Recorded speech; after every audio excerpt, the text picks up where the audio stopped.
এরপরে আল্লাহ নবী বলছেন শুনো, ওয়াতাওয়াল্লি ইয়াউমা যাহফি, 6 নম্বরে বলছেন যে তোমরা দেখো যুদ্ধের দিন অথবা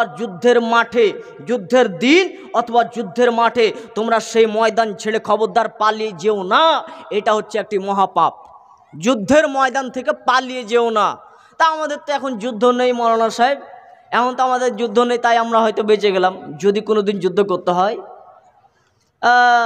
সেদিন তো আপনার বাড়িতে একটা BMW গাড়ি আছে, সেদিন তো আপনার এসি ঘর সেই বিল্ডিং করা আছে, আপনার তো একটা বড় ফ্যাক্টরি আছে। আপনি বলছেন দূর, কে যুদ্ধতে যাবে, যারা ওরা মরবে মরে যাক, যুদ্ধতে যাওয়ার দরকার নেই। সেদিন কি হবে? প্রস্তুত এখন থেকে থাকতে হবে। শুনে রাখেন, যুদ্ধের মাঠ থেকে খবরদার পালিয়ে যাবে না। একটা ঘটনা শুনিয়ে দিই। জঙ্গে তাবুকের যুদ্ধের জন্য আল্লাহ নবী বললেন, এই সাহাবীরা শোনো, আগামীকাল আমরা জঙ্গে তাবুকের জন্য প্রস্তুত গ্রহণ করো, আগামীকাল আমরা সবাই জঙ্গে তাবুকের জন্য রওনা দেব। তখন সমস্ত সাহাবীদেরকে এলান করা হলো, সবাই প্রস্তুতি গ্রহণ করলেন। 3জন সাহাবী, কাব বিন মালিক, হিলাল বিন উমাইয়া, মুরারা বিন রাবি, 3জন সাহাবী আল্লাহ নবীকে বলছেন, আল্লাহ নবী যাচ্ছি, আপনারা একটু আগান, খুব দ্রুতগামী আমাদের ঘোড়া আছে, আমাদের ঘোড়া এত দৌড়াতে পারে, আপনার রাস্তাতে যেতে যেতে যেতে যেতে আমরা আপনাদের সাথ ধরে নেব। ঠিক আছে, যেতে লাগলেন। আল্লাহ নবী রাস্তাতে যাচ্ছেন, আবার তাদের খোঁজ খবর নিচ্ছে, সাহাবীদেরকে বলছে, আরে 3জন সাহাবী কি এসছে? তখন ওরা বলছে, জি না, এখনো আসে নাই। ওই 3জন সাহাবী, কাব বিন মালিক, হিলাল বিন উমাইয়া, মুরারা বিন রাবি, তারা 3জন বলছে, আরে চল একটু বের হ। আবার বের হতে যাচ্ছে, আবার তাদেরকে ভালো লাগলো না, আবার থেকে গেল। এই যাব করতে করতে ওরা শেষ পর্যন্ত যুদ্ধের মাঠে আর গেলই না। আল্লাহ নবী যুদ্ধের মাঠ থেকে যখন ফিরে আসছেন, তখন ওই সাহাবীগুলো আল্লাহ নবীর কাছে গিয়ে সালাম দিলেন। আল্লাহ নবী উত্তর দিলেন, কিন্তু মুচকি হাসি দিলেন একটু, কিন্তু হাসির ভিতরে মনে হচ্ছে একটু রাগ রাগ ভাব। এটা কিন্তু বোঝা যাচ্ছে যে আল্লাহ নবী আমাদের উপরে রেগে আছে। রাগ রাগ ভাব আমরা বুঝতে পারলাম, আল্লাহ নবী আমাদের উপরে রেগে আছেন। তা আমরা আল্লাহ নবীর সামনে কিছু কথা বলতে যাব, তার আগে আল্লাহ নবী আমাদেরকে সালামের উত্তর দিয়ে আল্লাহ নবী চলে গেলেন রাস্তাতে। যেতে যেতে তখন সাহাবীদেরকে বললেন, এই সাহাবীরা শোনো। নামাজের পরে সমস্ত সাহাবীদেরকে ডেকে বলছে, এই 3জন সাহাবী, কাব বিন মালিক, হিলাল বিন উমাইয়া, মুরারা বিন রাবি, এই 3জন সাহাবীর সঙ্গে তোমরা উঠা বসা, খাওয়া, চলাফেরা, যাবতীয় সব কাজ তোমাদের সঙ্গে ওদের নিষেধ করে দিলাম, খবরদার ওদের সঙ্গে কেউ আর মিশবে না। এই কথা যখনই বলা, সমস্ত সাহাবী বলছে আচ্ছা ঠিক আছে। তখন ওই কাব বিন মালিক বলছেন, যখন আমরা কোনো সাহাবীকে সালাম দিতে যাই, কেউ জবাব দেয় না, মুখটা ঘুরিয়ে নেয়। যখনই আমরা বাজারের দিকে যাই, তখন আমরা বলছি, এই ভাই, এই আল্লাহ নবীকে আমাদের ব্যাপারে কিছু বলেছে, কেউ কিছু বলে না। এমন একটা অবস্থা আমাদের সামনে চলে আসলো, মনে হচ্ছে আমরা অচেনা একটা দেশে চলে এসেছি। মনে হচ্ছে মানুষ আমরাকে চিনেই নাই, কেউ চিনে না, পশু প্রাণী কেউ চিনে না, ভিখারির মতো কেউ আমাদের সঙ্গে কথা বলে না, সালাম দিতে গেলে মুখ ফিরিয়ে নেয়। আমরা যখন নমাজের মধ্যে যাই, আল্লাহ আকবার বলে যখন নমাজ ধরি, তখন মনে হচ্ছে আল্লাহ নবী আমাদের দিকে তাকাচ্ছে।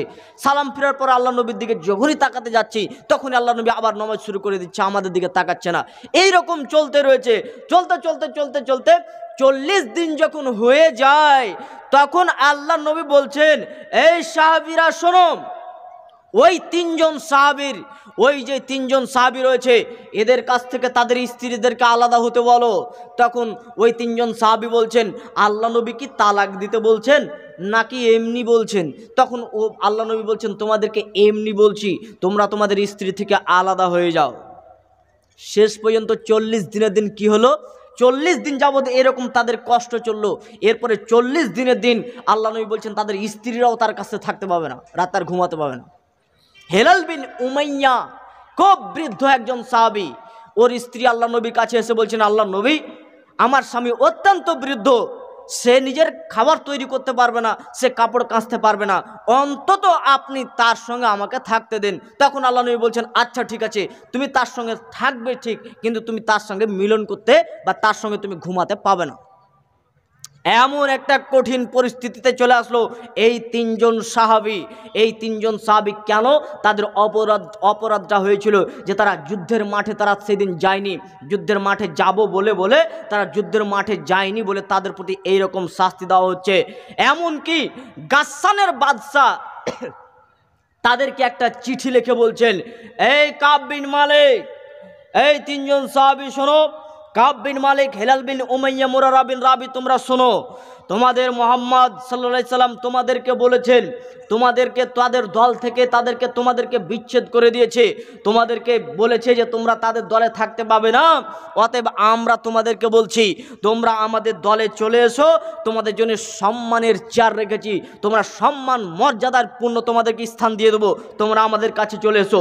তখন ওই তিনজন সাহাবী তাদের চোখ দিয়ে ঝড় নয়নে পানি পড়ছে আর বলছে আজকে বেঈমানরা আজকে আমাদের উপরে আজকে কথা বলছে, তারা আমাদেরকে চিঠি দেওয়ার সুযোগ পেয়েছে, এইভাবে চিঠিটাকে ছিঁড়ছে আর তারা অঝর নয়নে কাঁদছেন। এই পর্যন্ত যখন 50 দিন যখন হয়ে যায়, এই সময়তে একটা আয়াত নাজিল হয়ে গেল, ইয়া আইয়ুহাল্লাযীনা আমানুত্তাকুল্লাহা ওয়া কুনু মা'আস সাদিকিন, এই বিশ্বাস স্থাপন কর, তোমরা আল্লাহকে ভয় করো, তোমরা আল্লাহকে ভয় করো, এই ইমানদার ব্যক্তিগণ তোমরা আল্লাহকে ভয় করো এবং তোমরা সত্যবাদীদের সঙ্গে তোমরা থাকো। তাদের 50 দিন যাবৎ তাদের সঙ্গে এই অবস্থা করা হয়, 50 দিন পরে তাদের তওবা কবুল হয়েছে। বলছিলাম যুদ্ধের মাঠে যাব বলে তারা বিলম্ব করে যায়নি বলে তাদের জন্য এই শাস্তি। মুহাম্মদ সাল্লাল্লাহু আলাইহি সাল্লাম বলছেন, শোনো খবরদার, যুদ্ধের ময়দান থেকে তোমরা সেদিন পালিয়ে যাবে না, যুদ্ধের ময়দান থেকে হোক বা সেই দিন হোক, খবরদার তোমরা এই গুনার কাজ করবে না। মানুষকে ধ্বংসকারী যে পাপগুলো রয়েছে তার মধ্যে 6 নম্বরে যে পাপটি রয়েছে সেটি হচ্ছে যে তোমরা যুদ্ধের ময়দান থেকে তোমরা পালিয়ে যাবে না।